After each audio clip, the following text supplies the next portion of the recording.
A program most deserving of a grand introduction as, for the first time in our 15-year history, we welcome members of the WGN staff to our annual Turkeys of the Ward. Of course, none of us are without the capability of making a mistake. Sometimes you mispronounce a word. Sometimes you do something. Sometimes you do an interview that you wish you never had done.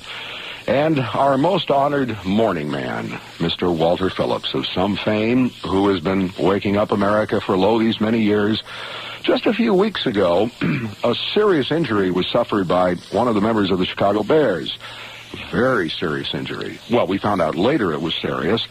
But if you had the radio on the Monday morning following the injury to Bear quarterback Jim McMahon, you might have heard this rather frightening conversation. I'm sorry to bother you, but the average person in Chicago today doesn't even know where his or her kidney is. Our kidneys are, first of all, and yet they turn on the radio and hear that the Bears quarterback has suffered a lacerated kidney. That sounds very, very serious, is it? No, it might not be serious at all. Oh, really?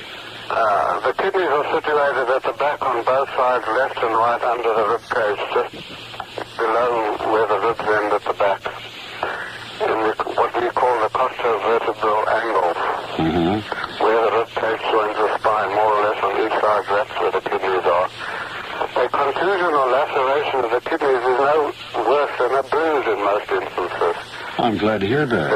It can be more serious than that. I don't wish to be presumptuous and make a diagnosis as to the extent of the injury sustained, but there may be slight bleeding, moderate bleeding, severe bleeding, and then the extent of the bleeding in the urine from the kidneys doesn't even indicate the extent of the bruise, because you may have a blood vessel which bleeds right into the ureter, and it may stop bleeding, and the problem may not be serious at all. Well, I certainly hope that when I'm in an automobile accident, that guy is nowhere within 4 miles. By the way, the conversation did go on and on, but they started talking about blood in the urine, and I was eating my breakfast, and Walter and the unnamed doctor, you get our first turkey of the year. It is now 10:15 on WGN in Chicago, and Uncle Bobby and Eddie Schwartz are going to be included, too, in just a little while, so don't go away. Pre-mixed lasso and atrazine, and you'll discover the most important thing of all, a clean field at harvest. Always follow label directions. And now, on the Roy Leonard Turkey of the Year Awards, our annual Pia Zadora Turkey of the Year. No matter what Pia Zadora attempts, it fails. Movies, records, personal appearances, and this year our dear Pia Zadora made a rock video with, of all people, Jermaine Jackson.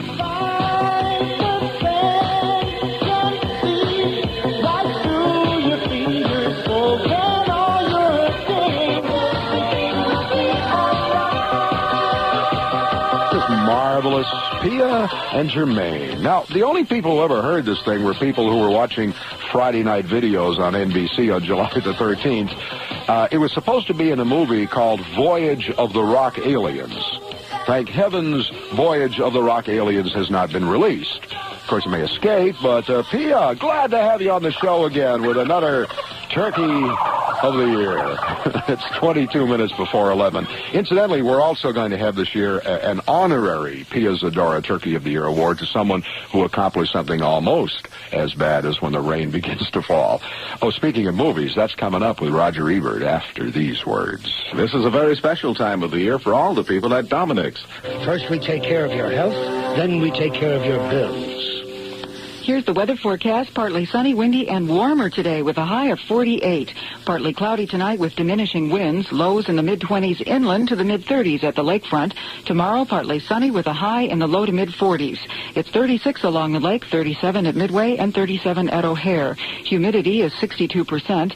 The winds are from the southwest at 17 miles per hour. The barometer falling at 30.54. I'm Kathy Worthington. Well, Kathy, thank you for all the news. You're still with us on Turkey Day, huh? Yes, Just one more hour. All right. Listen, want to have some fun with me here for a minute? Sure. We're giving out more turkeys of the year. Oh, good. On this, she says smilingly, because she knows that we have not included the WGN news staff. You're right. But we do have another member of the WGN staff coming up in a moment. But first, we had a lot of good concerts in Chicago this year. Some were not quite as well attended as others. But wouldn't you think that somebody would know, somebody would have thought ahead of time that once an artist has reached his or her peak, it is a matter of diminishing returns. There comes a time when there just aren't that many people who want to see you anymore. That's right. It seems to be a natural course of action. Right, except in the minds of some.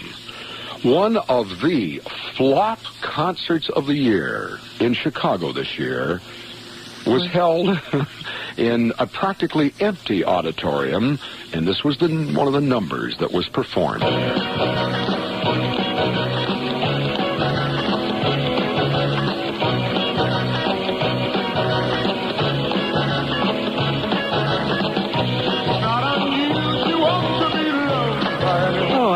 That song. Yes, you love that song, and you remember when Tom used to sing that song. I sure do. The ladies would throw their everything. Apartment keys and unmentionables on the stage and everything. Whatever they could live without. Well, there's somebody in Chicago, and I guess they'll have to remain nameless, who thought that people would love to come to see Tom Jones again. They booked him into the Pavilion, the Circle Pavilion. Right. That place holds 10,000.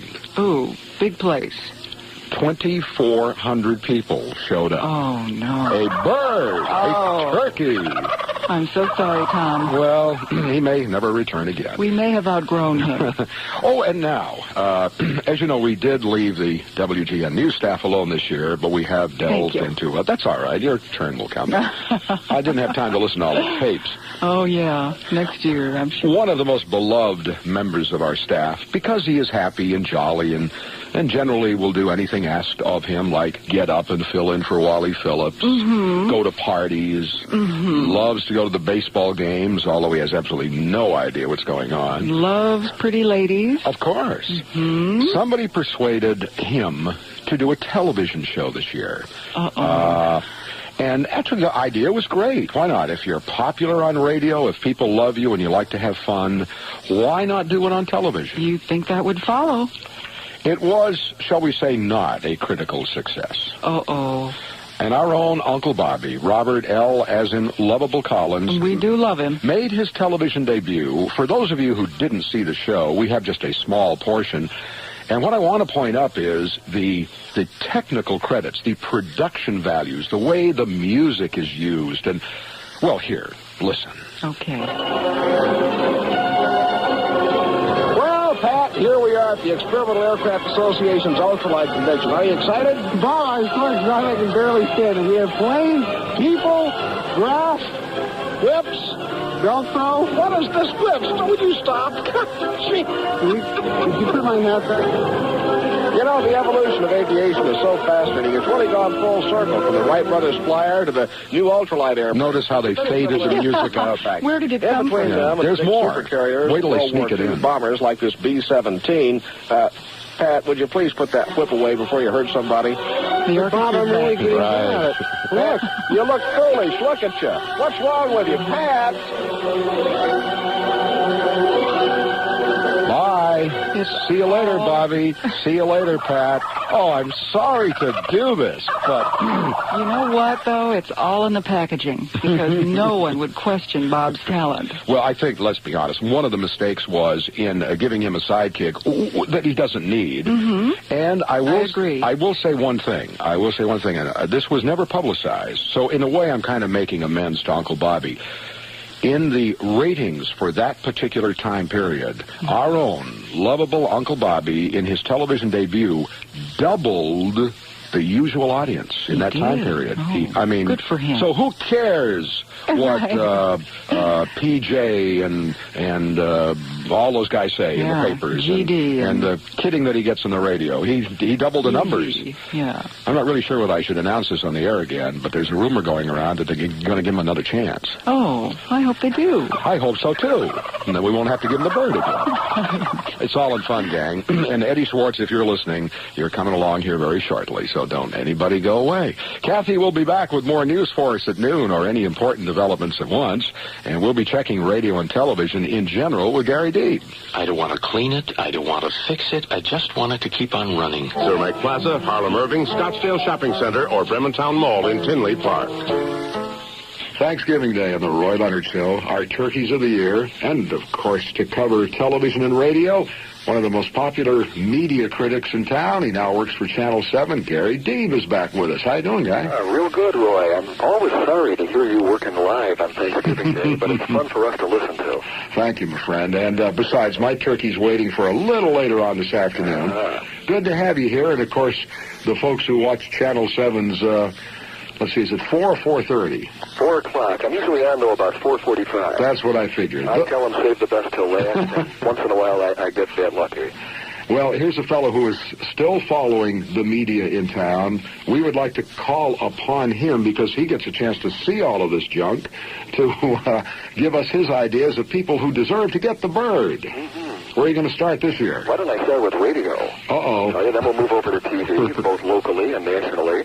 And, we'll see where that takes us. On radio, I can think of two things right off the bat. And the top turkey ought to go to the combination of Steve Dahl and Gary Moyer, I think. These two guys decided a couple of months ago that they were simply going to quit WLS radio. And they indeed walked off their jobs for more than 2 weeks. Unfortunately, there was only one thing wrong. They had a contract that said they can't simply resign and go to work for some other radio station. So eventually they had to come back to work, tuck their tail between their legs, go on WLS AM radio, and in the process they also lost more than $12,000 in salary because of the 2.5 weeks they were off work and under suspension.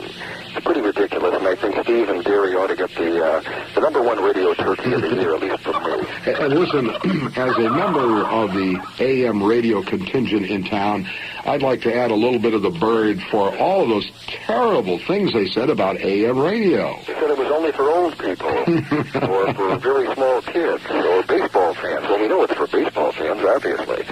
But, I really don't think they're correct. AM radio is different from FM radio, and the biggest difference is there's a lot more talk on AM. And their show is mostly talk. And the fact that, let's be honest, if there is any originality left in radio today, it's on AM. Yeah, and it wasn't true 10 years or so ago when FM had a few innovations going in the way of presentation of music and things like that. Now the real innovation is on AM radio, and AM certainly is not dead. By the way, do they really get $1,000 a week if they don't insult the boss? They haven't gotten it yet. I think if they can go 3 or 4 weeks without insulting the boss, they'll start getting $1,000 extra a week. That was part of a sort of a handshake deal they made when they came back, but they haven't gotten it yet because they haven't refrained from insulting the boss for quite some time. Oh, well, anything for publicity. Yeah. You said you had 2 radio turkeys? Yeah, I got a second one. It's not to a person, it's actually to a station, and that would have to be WIND radio, because I think they deserve it for killing almost any vestige of local news and talk on that station, which used to be an extremely local news and talk station.